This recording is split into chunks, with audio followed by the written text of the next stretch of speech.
So we're very pleased to have the opportunity to have a couple of moments of onstage conversation with our guests. So please join me in welcoming back and congratulating writer-director Sean Baker.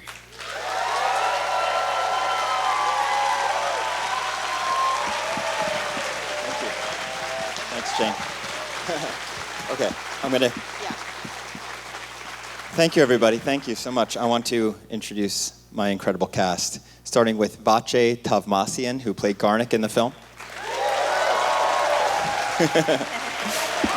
Yeah. All right. Karin Karagulian, who played Toros.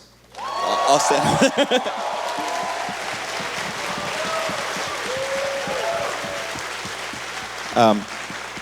Yora Borisov, who played Igor. Yeah.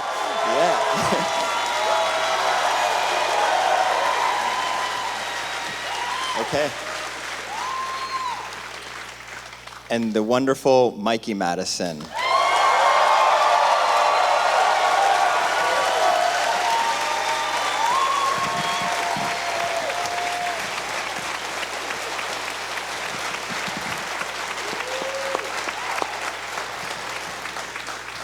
Thank you all for being here, and congratulations again, what everyone has been saying since May, on a terrific film. Oh, thank you so much. You gentlemen all look really good tonight, I just want to say.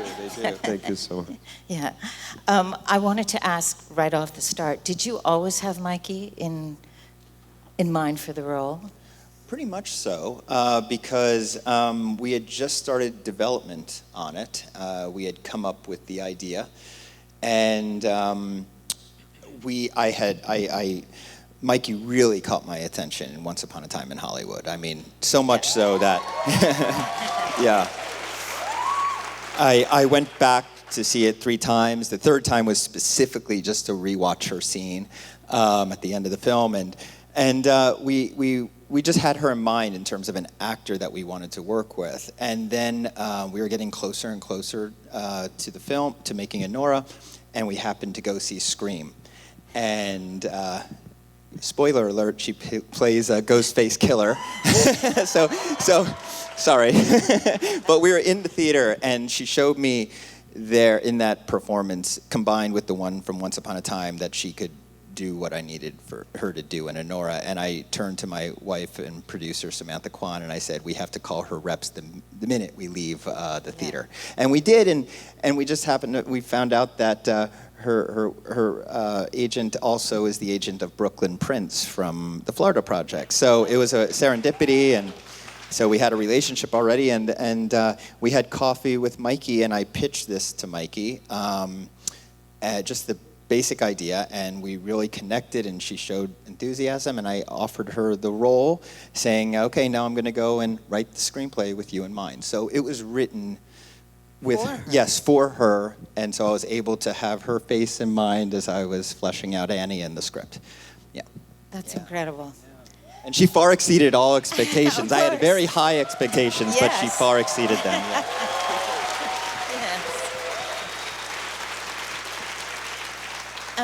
Mikey, I wanted to ask you, your Anora is such an incredibly complex cocktail of both cynicism and vulnerability.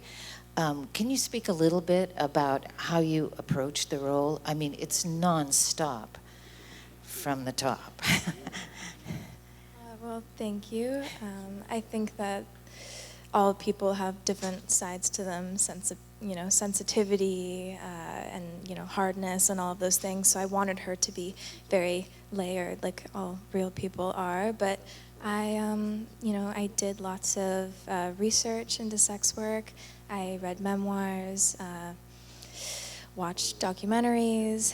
I also learned some Russian for the film and did really intensive dance training as well. So just lots of things, all the things that actors do to prepare. But it's remarkable. So you're not a native Russian speaker? No. All right. No, I'm not. Because it comes off very easily when you do. Thank you. Yeah. It's okay. It's just. thought so, yes.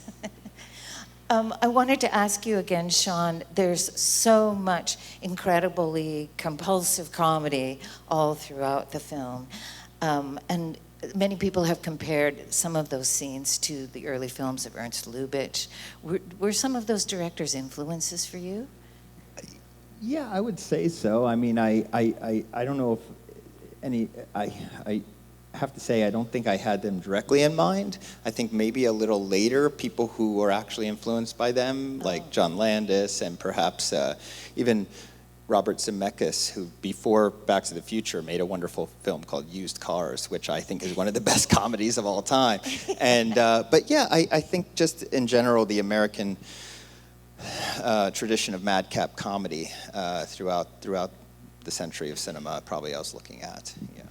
So much of that incredible chaos is provided by these gentlemen here, who are so wonderful in the film.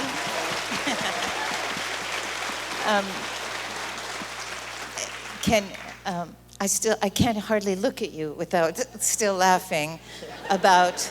Well, we'll come to the scene in the house a little later. I want to ask you about that. But can you talk to me about how you found them? Oh, well, sure. Let's start with Karin, because Karin and I go way back. Karin has been in every one of my films.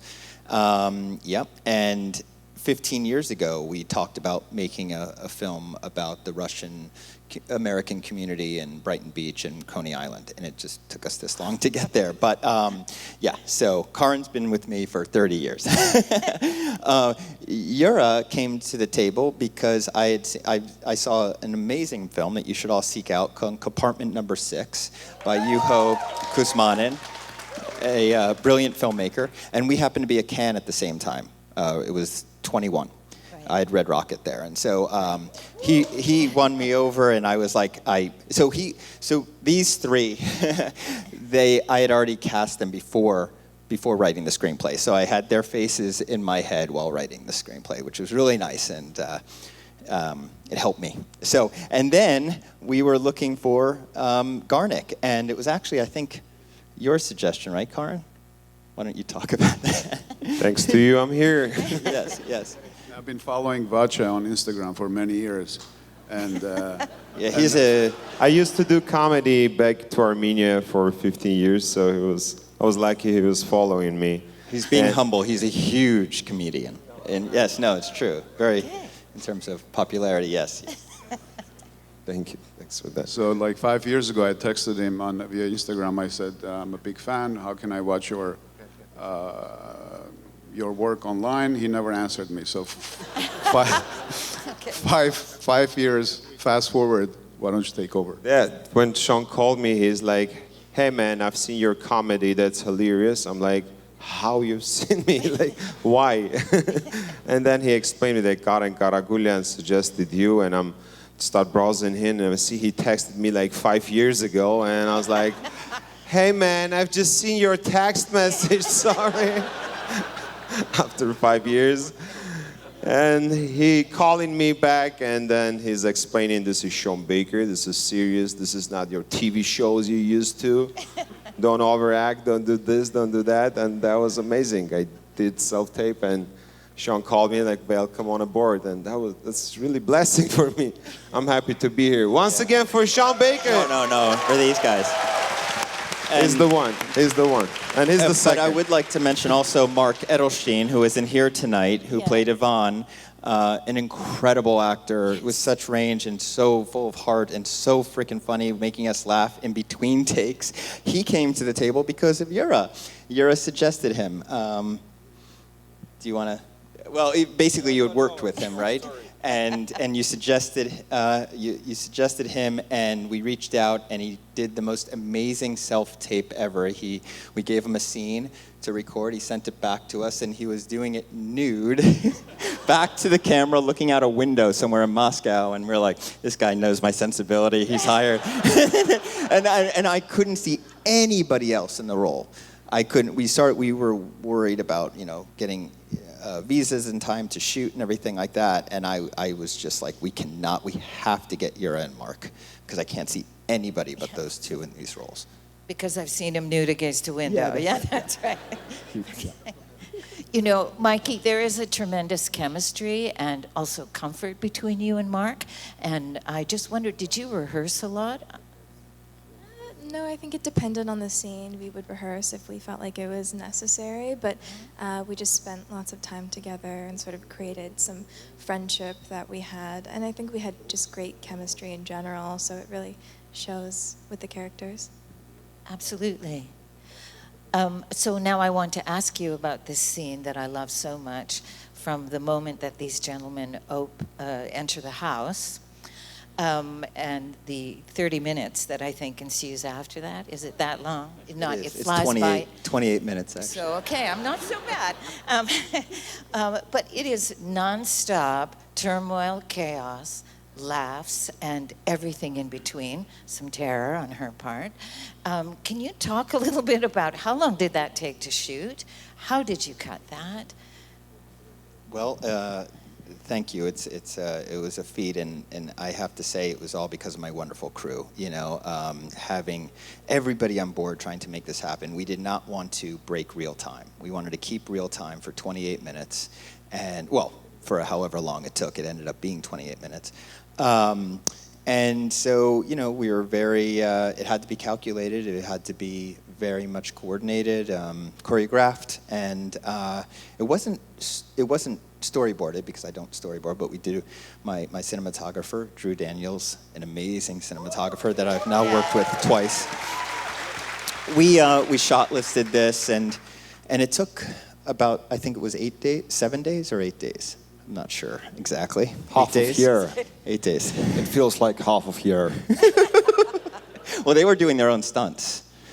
Yeah, incredible. And I'll let them speak to it. But the one last thing I'll say is that, yeah, it did take about 3 months to edit that whole 28 minutes. But it's 3 months of me, like, slacking off and going to the movies and hanging out. So, I mean, yeah. But it did take a while, because it was, you know, it meant a lot to me. It was actually one of the first ideas I had about the film. It was what really launched, it was the seed, I guess you'd say. That got us rolling with this whole entire, we knew there was going to be a home invasion scene that was pivotal in the middle of this movie, and that was really what got us going, so, yeah. It just required so much energy and focus from every single one of you, and you just brought it for it. And as a viewer, and I've seen it several times now, I thank you. Thank you.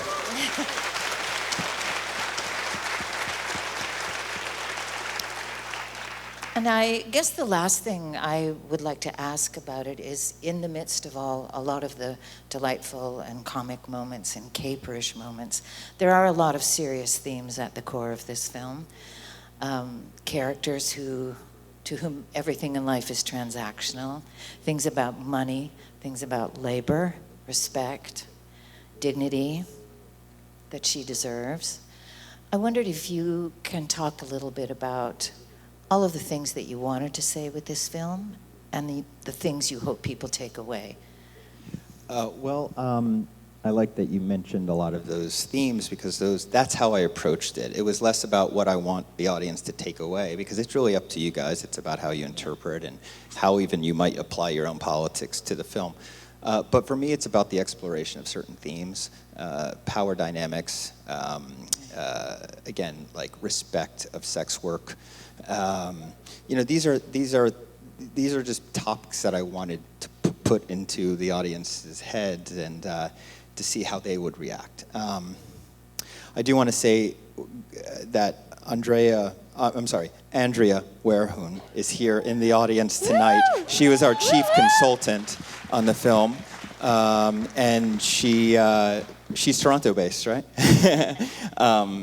But it was really invaluable for us to have sex workers on as consultants who, you know, would keep us real, you know, and tell us if we were representing in the most respectful, responsible way.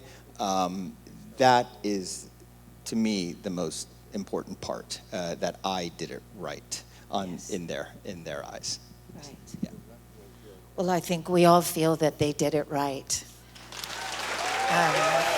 Thank you so much for bringing the film to us and being here tonight. Please join me in congratulating them on a wonderful piece of work. Thank you, everybody. Thank you.